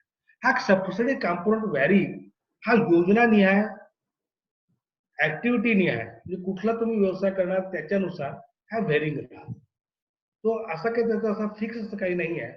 परंतु आजकाल काय झालं की शासनाचे बरेचसे अर्ज हे ऑनलाईन पद्धतीने होत असल्यामुळं शक्यतो लाभार्थी निवडीमध्ये कोणाच्या वशिल्याची गरज भासत नाही. शासनानं याच्याकरता भरपूर तरतूद केली आहे. देणारा उदंड बसलेला आहे, फक्त मागणारे हात कमी पडते. त्याच्यामुळे शासनाच्या मदतीनं उदयोन्मुख होतलेल्या शेतकऱ्यांची संख्या कमी आहे, शासन द्यायला शासनाची तयारी बघतो. फक्त लोक वेळेत त्याचा अर्ज करत नाहीत, कधी कधी वेळ गेल्यानंतर अर्ज करतो. मला काय करणार, कागदांची परिपूर्तता करायची, मग कागदांमध्ये काही खूप कागदपत्र काही खूप क्लिष्टतेची नाहीये. आवश्यक 2, 4, 5 प्रमाणपत्र मागितले जातात, ते जर तुम्ही फर्निश केले तर इमिडिएटली ते सँक्शन तुमच्या अर्जाला स्वीकृती देतात. त्याला असलेल्या पूर्ण ज्या काय सबसिडी आहे त्या सबसिडी एकदा शासनाकडून व्हेरिफिकेशन झाल्यानंतर ते तुमच्या खात्यात डीबीटी द्वारे केल्या जातात. म्हणजे मिडलमॅन त्याच्यामध्ये इन्व्हॉल्वमेंटही नाही आहे. ओके. आणि ही सबसिडी फक्त व्यवसाय करताच नाही, इव्हन कृषीशी निगडीत कृषीची इन्स्ट्रुमेंट्स, कृषीची इम्प्लिमेंट्स, ट्रॅक्टर्स, ट्रॅक्टरच्या बरोबर चालणारी अवजारं, त्या अवजारांकरता देखील सबसिडी आहे. शासनाच्या बऱ्याच गोष्टींकरता, इव्हन सिंचनाकरता लागणाऱ्या पाईपलाईन्स करता, ठिबक सिंचन करता, तुषार सिंचन करता, प्रत्येक गोष्टीकरता सबसिडी शासनाने ठेवली आहे. ओके. तर आता मी कोकणातला आहे, होय. तर कोकणामध्ये आम्ही मुख्य व्यवसायाबरोबर जोडधंदा म्हणून शेती जर स्वीकारलं तर आम्ही साधारणपणे आंबा, काजू, फणस, नारळ, सुपारी अशा प्रकारच्या झाडांची लागवड करतो. होय. मग त्याचबरोबर विदर्भ किंवा मराठवाडा या भागामध्ये असं जोडधंदा स्वीकारणाऱ्यांनी असं कोणतं पीक त्यांना घेता येईल? कसं आहे की तुमच्या इथे हमखास नारळ, आंब्याला फेवरेबल क्लायमेट आहे, फणसाला फेवरेबल क्लायमेट आहे. इकडे हवामान कोरडं असल्यामुळं ही पिकं इकडे येणारी नाही. या पिकांना इथे घ्यायचं असेल तर इथं लोकांना सीताफळ आहे. सीताफळ चांगलं झाड आहे. सीताफळाला त्या मानानं पाण्याची रिक्वायरमेंट कमी आहे, त्याला गरम हवामानात येतं. आंबा लावायचा झाला तर त्यांनी लोणच्याचा आंबा लावावा. लोणच्याचा आंबा ओके. हा म्हणजे ट्रॉपिकल्स मध्ये आमच्या ट्रिकी हिट मध्ये चांगला येतो, आणि लोणच्याच्या आंब्याची डिमांड भरपूर आहे. लोणच्याचा आंबा लावावा किंवा या लोकांनी सीताफळ लावावी. बोरं लावावी, आवळा लावावा. काय आता काय झालं, लोकांचा हर्बलवरती जोर चालतो. म्हणजे हर्बल मेडिसिन्स कडे लोकांचा कल आहे. तेव्हा आवळा लावला तर आवळ्यातून मिळणारा ज्यूस आहे, आवळकंठी आहे, आवळ्याची पावडर आहे.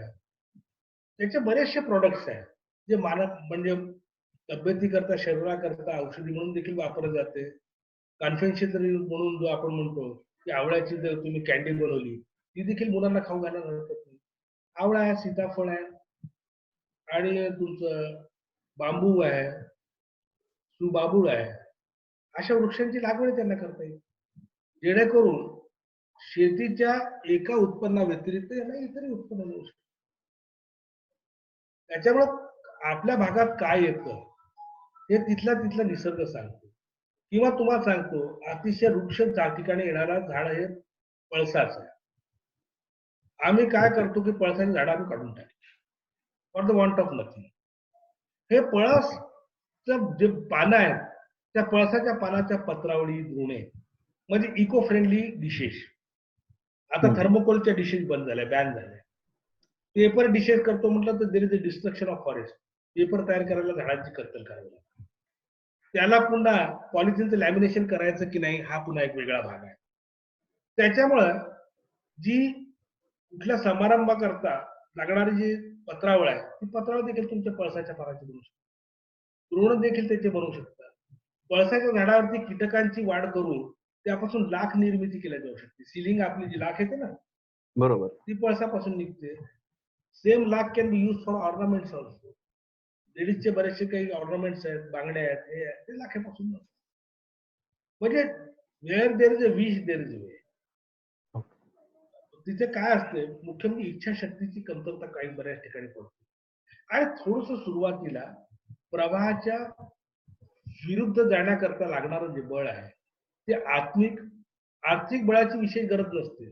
ती बळाची गरज लागते ती आत्मिक. तुमचं थोडंसं माइंडसेट हे होणार नाही असं म्हणण्यापासून, निगेटिव्हिटी पासून स्टार्ट करण्यापेक्षा हे होऊ शकतं म्हणून त्या गोष्टीला सिद्धीस नेण्याकरता तुम्हाला त्या गोष्टीने अशी वाटचाल करावी लागेल. बरोबर. होणार नाही हा जो फोबिया आहे, तो होणार नाही तर तो फोबिया माणसाला समोर सरकू देतो. बरोबर. हॅलो. हॅलो हॅलो बोला. हा सर. सर आपल्या बरोबर अमित कॉम्प्युटर्सचे सर आहेत, बरं. जे पुण्यावरून आपल्याला जॉईन झालेले आहेत. होय. तर सर मी अमित कॉम्प्युटरच्या सरांना मी विनंती करतो, त्यांनी जो प्रश्न चॅटबॉक्स मध्ये टाकलाय तो सरांना पर्सनली विचारावा. बरं. सर आहात का आपण अमित होय. कॉम्प्युटर्स? येस सर, आहे मी आता ऑनलाईन. हा सर, आपण सरांना आपली शंका विचारू शकता. Okay sir. सर बरंच आता मी हायड्रोपोनिक फार्मिंग वरती बऱ्याच जाहिराती बघतोय आता, की कमीत कमी जागेमध्ये तुम्ही चांगल्या पद्धतीनं शेती करून हे नवीन तंत्रज्ञान जे आहे त्याच्यावरती आधारित तुम्ही काम करू शकता. याच्यामध्ये आपण उत्पन्न काय काय घेऊ शकतो, म्हणजे कशासाठी ही हायड्रोपोनिक फार्मिंग उपयोगाची आहे, त्याची साधारणतः आपल्याला गुंतवणूक किती करावी लागते आणि याचा परतावा कसा असतो, थोडक्यात जर काही माहिती मिळाली, कारण का बरेच ग्रुप आहेत परंतु क्लिअरली असं कोण काही माहिती देत नाहीये. थोडं सर त्याच्याबद्दल माहिती द्यावी. फार सुंदर प्रश्न आहे तुमचा. कसं आहे माहितीये का, हायड्रोपॉनिक्स हा प्रकार जो आहे ना, हाच मुळी आपल्या इथल्यासाठी बनवलेलाच नाही. हायड्रोपॉनिक्स हा कुठे आहे की जिथे खरोखर जागेची कमी आहे, जिथे लँड अवेलेबल नाही, त्याच्याकरता तो सिलेक्ट केलेला ऑप्शन आहे. हायड्रोपॉनिक्स मध्ये you grow the things within captivity. नैसर्गिक तऱ्हेने तुम्ही वाढवत नाही. त्या ठराविक लॅबमध्ये, लॅब सारखं म्हणजे जे काय तुम्ही त्याला शेड करता, ग्रीन हाऊस करता, त्या ग्रीन हाऊस मध्ये तुम्ही मल्टी डेकर मध्ये ते पीक घेता. हायड्रोपॉनिक्स मध्ये वाढवताना लोक जनावरांचा चाराही वाढवतात. हायड्रोपॉनिक्स मध्ये बरीचशी पिकं घेता येतात, पण त्याला जी लागणारा इनिशियल इन्व्हेस्टमेंट आहे ती इतका हायर आहे की त्या इन्व्हेस्टमेंट मध्ये लागणारा जो व्याजाचा जो खर्च आहे त्याचा हिशोब आणि निघणाऱ्या प्रॉडक्टचा हिशोब जर लावला तर त्याचा वेळ बसतो का, हा पहिला प्रश्न आहे.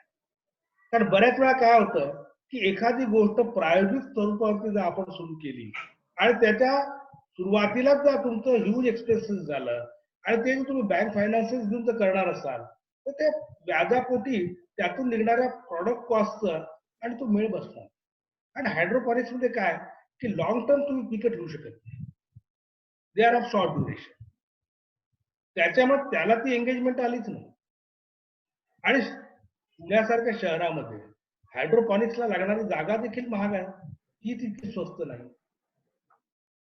त्याच्यामुळं हायड्रोपॉनिक्सचा कुठलीही सुरुवात करण्यापूर्वी त्याचा एकंदर ताळमेळ बघायला पाहिजे की आम्हाला किती खर्च लागणार आहे आणि त्याच्यातून आम्हाला उत्पादन. कारण इट इज म्हणजे widely I will not recommend anybody to go for the hydroponics. Okay sir, thank you sir. Sir. मला स्वतःला एक प्रश्न विचारायचा आहे की आपण बघतोय की जसं तुम्ही आता मार्गदर्शन केलं की कुठलाही व्यवसाय म्हणजे शेती व्यवसायामध्ये आपल्याला सेमी स्किल्ड किंवा स्किल्ड वर्कर्स हे सगळे पिढीजात फॅमिली बघून बघून पुढे आलेले आहेत. पण आता कालच जे गव्हर्नमेंटनी नवीन एज्युकेशनल जे हे पॉलिसीज अनाऊन्स केली त्याच्यामध्ये, आणि आम्ही ऑल इंडिया काउन्सिल हे सगळे आम्ही एज्युकेशनल फील्ड मध्ये असल्यामुळे मला त्या संदर्भात एक प्रश्न आपल्याला विचारायचा आहे की असा कुठला कोर्स आपण या लोकांसाठी करू शकतो का? कारण गव्हर्नमेंट ऑफ इंडियाच्या कालच्या स्कीम प्रमाणे ते 1,00,000 वर्कर्सना स्किल्ड वर्कर्स म्हणून जे फवारणीचे जे कार्यक्रम असतात ते जे आपले कापूस आहे आणि मका यांना सायंटिफिकली कसा फवारे मारायचे याच्यासाठी प्रशिक्षण देणार आहेत, म्हणजे कौशल्य विभागाकडनं. तर असे काही कोर्सेस आपण डिझाईन करू शकतो का, किंवा असे काही वर्कर्स आपल्याला मिळू शकतात का? मिळू शकते. कारण कसं सर, हा प्रश्न व्हॅलिड याच्याकरता आहे की शेती पूर्वी एक पद्धतीची शेती, आता शेतीच्या पद्धती बदललेल्या, बरेच क्रॉप्स आलेले आहेत, त्याच्यामध्ये वेगवेगळ्या ट्रीटमेंट्स आलेल्या आहेत. त्याच्यामुळे बेसिक कुठलाही 1 महिन्याचं ट्रेनिंग जर तुम्ही जर रेग्युलर फार्मिंगचं दिलं तर ते चालेल. ज्या व्यतिरिक्त नर्सरीसाठी विशेष ट्रेनिंग लागणार, इन्सेक्टाइड पेस्टिसाइडची माहिती, त्यांचं मिक्सिंग टेक्निक, त्यांचे स्प्रेइंग टेक्निक याच्याकरता तो. त्याचबरोबर इंटर कल्टिवेशन आणि ऑपरेशन म्हणजे deal with the farm tools, जसं रोटावेटर्स आहे, तुमचे पॉवर टिलर्स आहे, किंवा इंटर कल्टिवेशन करता असलेले छोटे जे इन्स्ट्रुमेंट्स आहे त्यांचं हँडलिंग आहे, त्यांचं ऑपरेशनल सिस्टम आहे, त्याच्याकरता फार्म इन्स्ट्रुमेंट हँडलिंगचा एक कोर्स आहे. स्प्रेइंग आणि स्प्रे मिक्सिंग आणि त्याच्याबद्दलचं बेसिक ज्ञान देऊन स्प्रेइंग कसं करावं, कुठल्या स्टेजला करावं, झाडाचं स्ट्रक्चर असलं तर खालून स्प्रे करावा का वरून करावा, कुठल्या बाजूने करावा, किती वाजता करावा, कुठल्या वेळा करावा, याचं देखील ज्ञान देण्याकरता एक त्यांना किमान 1 महिन्याचे शॉर्ट टर्म कोर्सेस करणं हे हिताचं राहील, जेणेकरून there will be 100% utilization of the inputs. आपण जे शेतात इनपुट्स टाकतोय त्याचं 100% युटिलायझेशन होईल, कुठली गोष्ट वेस्ट जाणार नाही.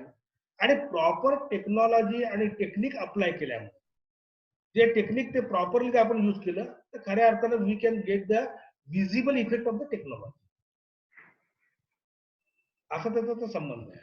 त्याच्यामुळं शासनाला जे 1,00,000 लोक तयार करायची आहे, शासनाला फार चांगलं पाऊल उचललेलं आहे आणि निश्चितच ते शेतकऱ्यांच्या फायद्याचं आहे आणि तरुण वर्गाला एम्प्लॉयमेंट जनरेशनच्या दृष्टीने देखील ते फायदा. याच अनुषंगाने मला आणखीन एक प्रश्न असा विचारायचा आहे की आपण बघतो की शेतकरी हतबल झालेले असतात की आर्थिक नियोजन त्यांच्याबद्दल माहिती नसतं की जेवढं आपण पेरलं तेवढं आलं पाहिजे. हो, आपला प्रश्न तो बरोबर आहे. शेतकरी हतबल का झालेले आहे याचं कारण जर आपण थोडस हतबलतेच्या शेतकऱ्याच्या बाबतीत जर विचार केला. Hello hello hello, can you listen me sir, can you hear me? हा बोला सर, बोला सर.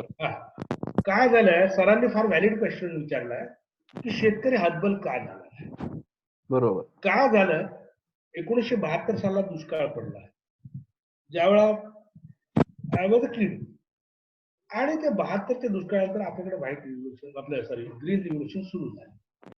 ही ग्रीन रिव्होल्युशन जसजशी सुरू झाली तसतसं नवीन नवीन हायब्रिड सीड्स, केमिकल फर्टिलायझर्स, नवीन टेक्निक ह्या उदयोन्मुख आल्या आणि आम्ही आमचं ट्रेडिशन पूर्ण सोडून दिलं आणि we are directly switch to the new technology.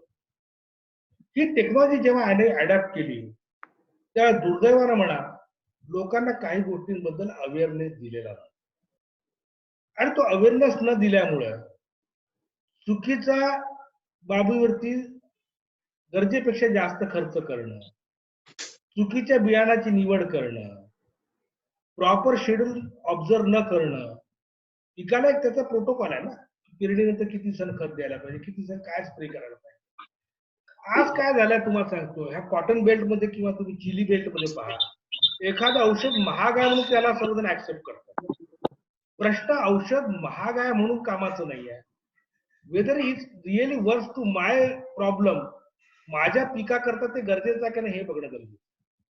त्याच्यामुळे करत असलेल्या खर्चाच्या बाबी आणि आवश्यक असलेल्या बाबी यांच्यात तफावत.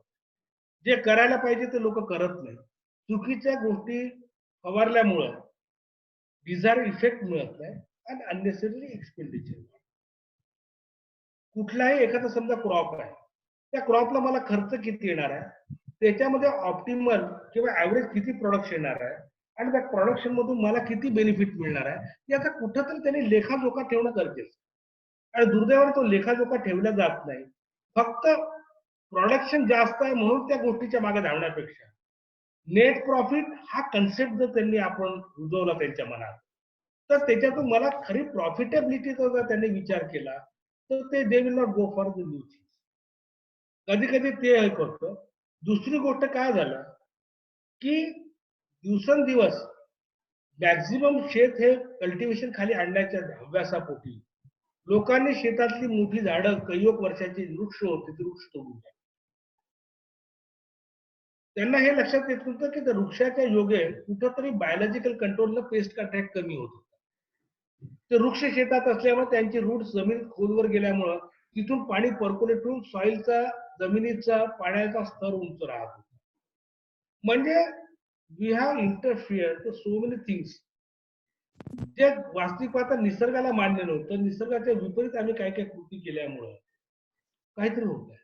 आणि कंपन्या कधी कधी लोकांना चुकीची माहिती दिली.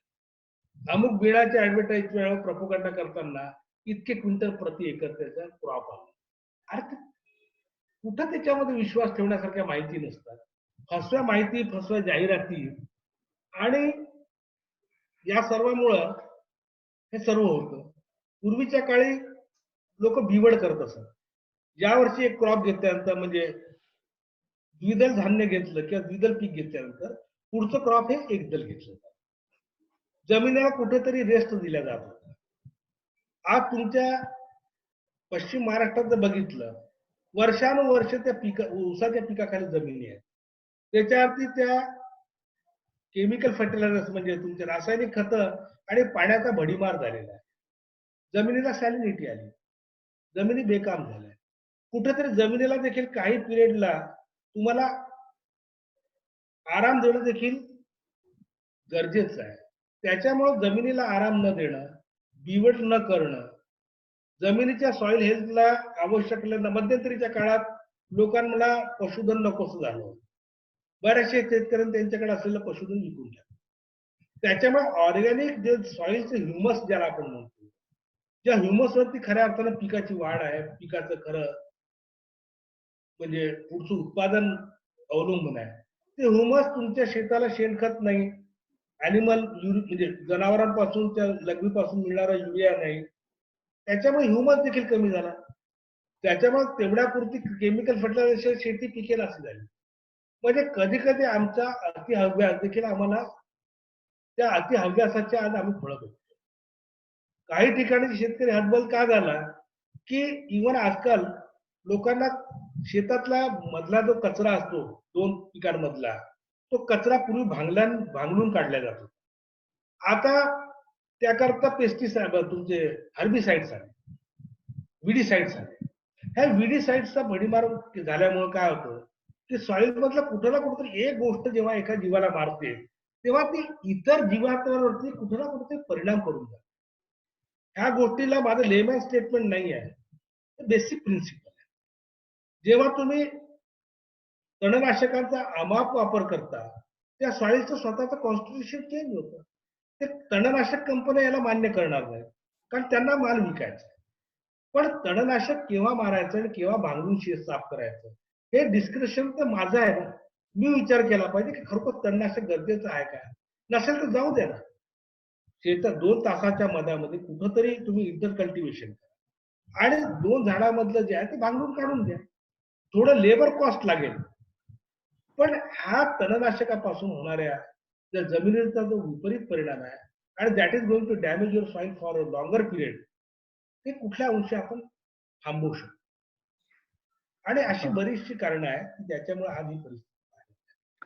सर सर बोल. हा. Yes, sir. शेतकरी हतबल होण्यामागचं कारण शेतमालाची विक्री हे सुद्धा असू शकेल का? आणि जर तसं असेल तर शेतमालाच्या विक्रीसाठी कोणती प्रभावी उपाययोजना अवलंबावी? नाही, त्याचे एन नंबर ऑफ फॅक्टर्स आहेत. शेतकरीच्या आत्महत्येकरता एक फॅक्टर नाही आहे, ते बरेचसे फॅक्टर्स आहेत. त्याच्यापैकी हे फॅक्टर्स मी यापूर्वी तुम्हाला बोललो. तुम्ही जो म्हणता तो देखील फार व्हॅलिड क्वेश्चन आहे. कारण शेतमालाला जर योग्य भाव मिळाला नाही तर त्यानं लावलेला खर्च, लागवडीचा जर खर्च त्याचा निघत नसेल तर त्याला तो शेतमाल पिळून काय होतो. या ठिकाणी कसं होतं की आपल्या इथे कसं आहे की एखादं पीक एकाला लावलं आणि 1 वर्ष पैसा कमवला की सर्व ओघ मग पुढच्या वर्षी त्याच पिकाच्या मागे जातो. पिकाचं नियोजन संतुलित असावं. तुमची जर समजा 10 एकर शेती आहे, त्याच्यामध्ये काही शेती ही ग्रेन्स खाली ठेवा, काही कॅश क्रॉप खाली ठेवा, काही चारा पिकांखाली ठेवा, काही भाजीपाल्याकडे ठेवा, सम पार्ट तुम्ही फॉरेस्ट्री किंवा हॉर्टिकल्चरकडे ठेवा. जोपर्यंत तुमच्या शेताची विभागणी तुम्ही प्रत्येक पद्धतीच्या पिकाकरता विभागून देणार नाही त्याच्याशिवाय ते शेत परिपूर्ण शेत होणार. दुसरी गोष्ट अशी आहे की कधी कधी शेत पिकं आल्यानंतर, पीक नवीन निघाल्यानंतर शक्यतो त्यावेळा पाऊस असतो, त्याच्यामुळे लोकांना स्टोरेजच्या कॅपॅसिटी नसते लोकांकडे. त्याच्यामुळे ते निघालेलं पीक कुठं ठेवायचं की राहायचं कुठं अशी कुठे गोंधळ होतो. त्याच्यामध्ये बाजारपेठेला नेलं जातं. बाजारपेठेला नेमकी पिका म्हणजे येणाऱ्या धान्याची किंवा कुठल्या प्रॉडक्टची आवक वाढली की व्यापारी मग ते पाडून मागतात. ते त्यांच्याकरता गुण असतो आणि यांच्याकरता ती पॅनिक, म्हणजे यांच्याकरता तो ट्रॅजिक शो आहे की पीक घरात ठेवायला जागा नाही, पीक विकल्याशिवाय पर्याय नाही आणि जास्त दिवस जर पीक तसं ठेवलं तर ते कुठेतरी नासणार, खराब होणार काहीतरी. त्याच्यामुळं आपल्याकडे एकदा सर्व प्रकारची पिकं घ्यावी, शेताची विभागणी ही पद्धतशीर करून वेगवेगळ्या पिकाकरता वेगवेगळं क्षेत्र अलोकेट करा, पहिली गोष्ट. दुसरी गोष्ट, एखाद्या गावामध्ये एखादं पीक येत आहे तर त्या सारख्या पिकाच्या सारख्या पद्धतीच्या फार्मर्सचे क्लब होणं गरजेचं आहे. गव्हर्नमेंटनं फार्मर्स क्लबसाठी बरंचसं प्रोत्साहनही दिलं होतं, पण अजूनपर्यंत फार्मर्स क्लब पाहिजे त्या पद्धतीत उदयोन्मुख झालेली नाही आहे, तितके ती इस्टॅब्लिश झालेली. त्याच्यामुळे सारखं पीक घेणाऱ्या सारख्या फार्मर्सचे जर क्लब तयार झाले तर त्यांचं एकत्रित पीक त्यांच्या गाव लेवलला जमा केल्या जाईल आणि कुठल्या मोठ्या व्यापाऱ्याकडे किंवा मोठ्या पेठेकडे ते एकत्रित जर पाठवलं गेलं तर इंडिव्हिज्युअल जे एक्झर्शन आहे किंवा एखाद्या वेळा क्वांटिटी कमी आहे ती मोठ्या बाजारापर्यंत तुम्ही पोहोचू शकत. या ठिकाणी बऱ्याचशा लोकांचं पीक एका ठिकाणी आल्यामुळं क्वांटम वाढेल, त्याच्यामुळे घेणारा व्यापारी पर्यंत यांना जाण्याची गरज पडणार, तो व्यापारी यांच्याकडे. त्याच्यामुळे जे कॉन्ट्रॅक्ट फार्मिंग कन्सेप्ट आहे किंवा ग्रुप फार्मिंग जो कन्सेप्ट आहे, हा ग्रुप फार्मिंग कन्सेप्ट त्याच्यातून झाला. ग्रुप फार्मिंग कन्सेप्ट मध्ये त्यांना बेस्ट प्राइसेस मिळतील, त्यांच्या ज्या स्वतःच्या ज्या अडीअडचणी आहे की कमी माल कुठपर्यंत पेठेत न्यायचा ती अडचण एक दूर, आणि बल्क मध्ये माल आहे म्हटल्यानंतर लांबचे व्यापारी, मोठे व्यापारी त्या मालाच्या वन स्पॉट परचेस होऊ शकतं, तो ते देखील त्या प्रमाणात. आणि त्याचबरोबर शासनाची अजून एक योजना आहे की जर कोणाला स्टोरेज जर करायचं असेल तर त्यांना शेतमालाच्या स्टोरेज गोडाऊन करता देखील सबसिडी प्रोव्हिजन आहे की जेणेकरून तुमच्या गाव पातळीवरती एक मोठं गोदाम करा, प्रत्येकानं त्याचं ते धान्य आहे ते अमानत ठेवा. शेतकरी ग्रुपला स्वतःचं कुठंतरी एक सीड कॅपिटल जमा करून त्यांनी कुठल्या बँकेचं फायनान्स घ्यावा, त्यांच्या गावातल्या शेतकऱ्यांना तेवढं घाण जे काय त्याच्याकडचं प्रॉडक्ट आहे ते त्या ग्रुपकडच्या कडे नजर घाण ठेवून त्यांना ऍडव्हान्सेस घ्यावे आणि जेव्हा ते फायनल विक्री होईल तेव्हा ते ऍडव्हान्स त्यातून कट करून उरलेला पैसा त्याला मिळेल. त्याच्यामुळे कधी कधी पैशाच्या गरजेपोटी, धान्य साठवणुकीच्या अडचणीपोटी किंवा इतर अन्य कारणानं जे नजदीकच्या बाजारपेठेत ते एकदाच पीक विकून मोकळं झालं, म्हणजे there should be not be the disposal of the product. Proper तो प्रॉडक्ट त्या परचेसर पर्यंत कसा पोहोचेल हे जर पाहायचं असेल तर त्याच्याकरता तुम्हाला हे म्हणजे कृषी गोदामाची देखील योजना चांगली आहे. कृषी व्यवस्था म्हणजे कृषी तारण योजना आहे. त्या गोदाम म्हणजे या माध्यमातून तुम्ही ग्रुप किंवा त्या ठिकाणी फेडरेशन किंवा प्रोड्युसर कंपनीज तयार करून त्यांना तारणवरती देखील काही टक्के रक्कम देऊन उरलेली रक्कम त्यांच्या फायनल बिलातून देखील वजा करता येण्यासारखं आहे.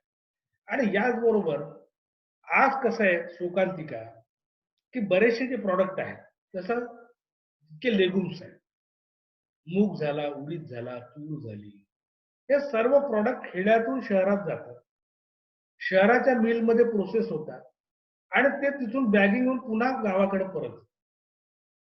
म्हणजे यात काय झालं की ट्रान्सपोर्टर्स, रिटेलर्स आणि millers they are in profit. कारण ह्या सर्व गोष्टी इथून ती गोष्ट तिथे जाणार आणि तिथून परत पुन्हा गावाकडे वापस येईल. याच्याकरता मी काय म्हणतो की गावात जर स्वयंपूर्ण केले, फार्मर्स क्लबने त्यांचे स्वतःचे प्रोसेसिंग युनिट्स टाकले, तर they need not to send it to urban place. त्यांचा प्रोडक्टला तिथंच त्याचं प्रोसेसिंग होऊन जर फायनल प्रॉडक्ट तयार झालं तर ते लोकल लेवलला त्यांना कन्झम्पशनला उपलब्ध होईल. त्याच्यामुळे कुठल्याही प्रॉडक्टची वाढणारी कॉस्ट जी आहे ते अदर एक्सपेन्सेस जे आहे, ट्रान्सपोर्ट आहे किंवा बेनिफिट म्हणजे प्रॉफिट ऑफ व्हेरियस स्टेजेस आहे, ते जर आपण कर्टेल केलं तर people will get the product at a lower cost at there place. आणि त्यांना ते प्रॉडक्ट जर त्या कॉस्टला जर लोअर कॉस्टला मिळत असेल तर कन्झ्युमर विल बी हॅपी. आणि farmer is getting the hike price. त्याला त्या पाठवण्याचा खर्च जर वाचत असेल त्याचा जे 200 रुपये 100 रुपये जे काय क्विंटल मागे आहे ते त्याला अतिरिक्त मिळतं, ही विल बी बेनिफिटेड मोर. त्याच्यामुळे प्रोसेसिंग ॲट विलेज लेवल जर केलं तर त्याचं कन्झम्पशन तिथल्या तिथं होईल. त्याच्यामुळं निश्चितच त्यांच्या उत्पादनात त्याच्यातून वाढ. साहेब आणखीन एक प्रश्न असा विचारायचा होता की टर्की आणि शहामृग यांच्या व्यवसायाबद्दल साधारणतः काय इन्व्हेस्टमेंट आहे किंवा त्याच्यामध्ये किती प्रॉफिटेबल आहे? तर त्याच्यामध्ये म्हणजे rather whether to disclose this thing in publicly or not, I am in dialogue even after that की लोकांच्या भवितव्याचा विचार करून लोकांच्या फायद्याच्या दृष्टीनं मी जनरलाइज आता स्टेटमेंट. शहामृगाच्या शेतीला गेल्या 15 वर्षापूर्वी फार ऊत आला होता. ऊत, आमच्याकडे ऊत हा शब्द आहे, थोडा क्रूड आहे तो. त्यावेळेला लोकांनी ती शहामृगाची अंडी त्या बाबतीत सांगितलं की ते अंड 2000 रुपयाला विकलं जातं, शहामृगाचं तेल 1000 रुपये किलोने विकलं जातं. अशा त्या सर्व फसव्या जाहिराती करून शहामृगाचे नर मादीचे असे जोडे लोकांना चढ्या भावाने विकली. 1500 रुपये जोडी, 1000 रुपये जोडीप्रमाणे विकल्या गेली. लोकांनी ती शहामृग ठेवली. काही लोकांकडे वरच्या वरचे 2-2 वर्ष ती शहामृग होती. परंतु शहामृगाला इथल्या बाजारपेठेत मागणीच नसल्यामुळं आणि जे काय त्यांना जो पॅरेंट स्टॉक किंवा जो इनिशियल स्टॉक ज्यांनी ते लहान चिक्स दिले होते त्यांनी नंतर हात वरती केले की आम्ही काही परत बायबॅकची आमची सिस्टम नाही. त्याच्यामुळं ते त्यांच्या इथे राहिली. शेवटी उपासमारीने कित्येक शहामृग मेली. कारण मला अजूनही आठवते चंद्रपूर जिल्ह्यामध्ये एका जणांना शहामृगाचा 100 म्हणजे 50 पेअर्स ठेवल्या होत्या. शेवटी त्या 50 पेअर त्यांना विकावं लागल्या. विकावं म्हणजे काय, शेवटी त्यांनी त्यांच्याच लेवलला ते कापून खाऊन मोकळ्या. कारण त्याचं प्रॉडक्टच विकल्या गेलं नाही, त्या प्रॉडक्टला कुठंच डिमांड नव्हती. तीच ट्रॅजेडी झाली होती यवतमाळ डिस्ट्रिक्टमध्ये. I still remember that place, Bori अरबला देखील तसंच झालं. त्याच्यामुळे जोपर्यंत याच्याकरता घाऊक बाजारपेठ कुठे निश्चित नाही किंवा बायबॅक मध्ये कोणी परफेक्ट असं कोणी म्हणजे कॉन्क्रीट असं अग्रीमेंट करून कोणी घेत नाही, त्याच्याशिवाय ही शेती परवडणारी नाही. ही एक प्रलोभन आहे. शहामृगाची शेती माझ्या पाहण्यामध्ये आपल्या देशामध्ये कुठं सक्सेस झालेला मी बघितलं. तसा शहामृग आणि टर्की ह्या दोन पक्षांना खाणारा आपल्या इथे क्लास देखील फार कमी आहे. त्याच्यामुळे जे बाजारात खपतं ते पिकवणं हे शेतकऱ्यांकरता इष्ट राहील, असा एक थोडक्यात सल्ला आहे. डॉक्टर साहेब आणखीन एक प्रश्न असा विचारलेला आहे की आवळा आणि पपई यांच्या संदर्भात आपल्याला काही व्यावसायिक शेती आपल्याला करता येऊ शकते का, किंवा ती किती किफायतशीर प्रॉफिटेबल कशी राहू शकेल? नाही नाही, काय फार सुंदर प्रश्न तो. ह्या दोन्ही कमोडिटीज ज्या आहेत, आवळा आणि पपई, पपईवरती तर प्रोसेसिंग दोनच प्रकारचं होतं. एक ते पेपिन कच्च्या पपईपासून काढलं जातं. पेपिनचं कॉन्ट्रॅक्ट फार्मिंग काही दिवस जळगावातल्या काही लोकांनी केलं होतं, तेव्हा ते पेपिन विकत होते.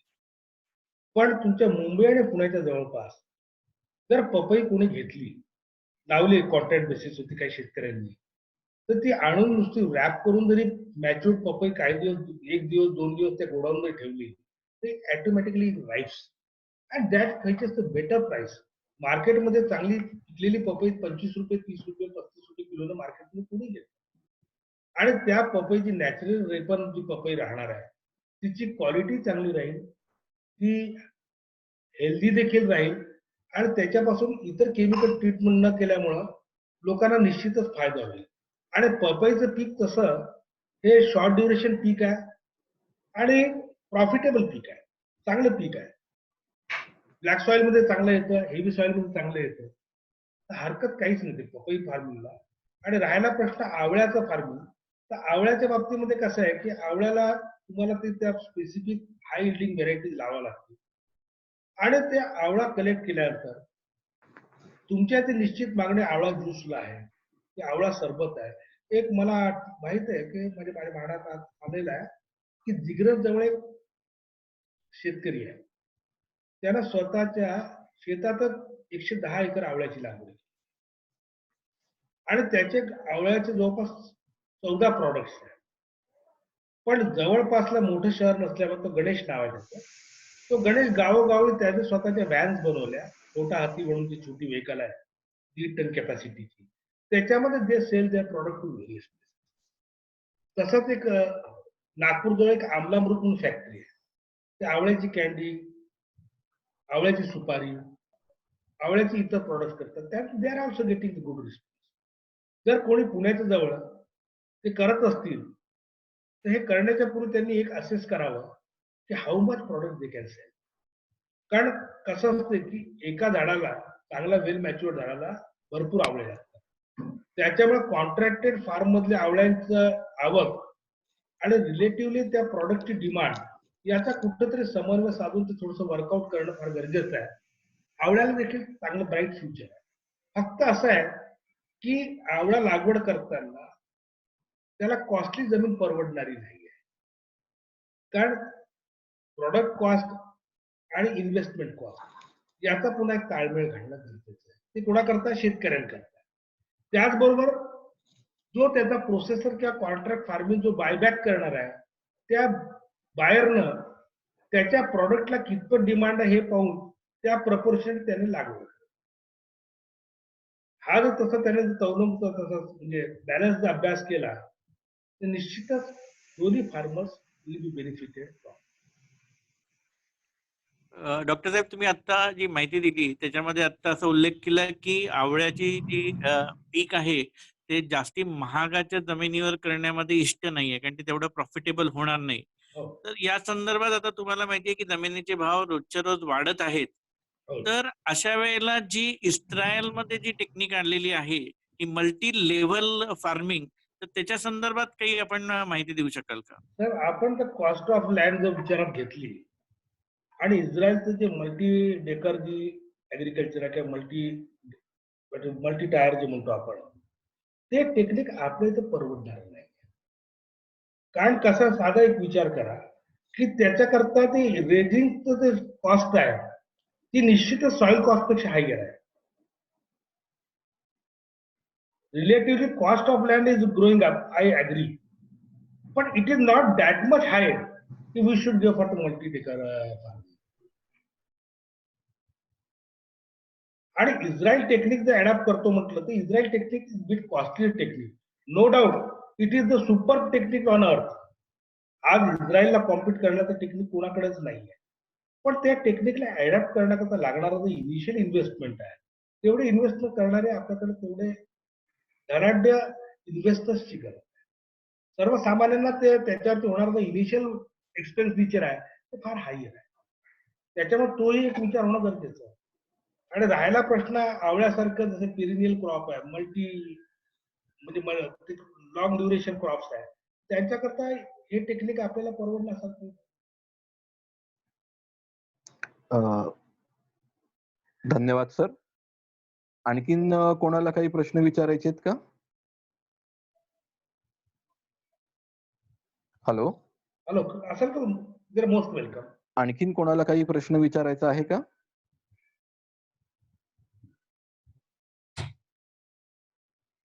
ओके.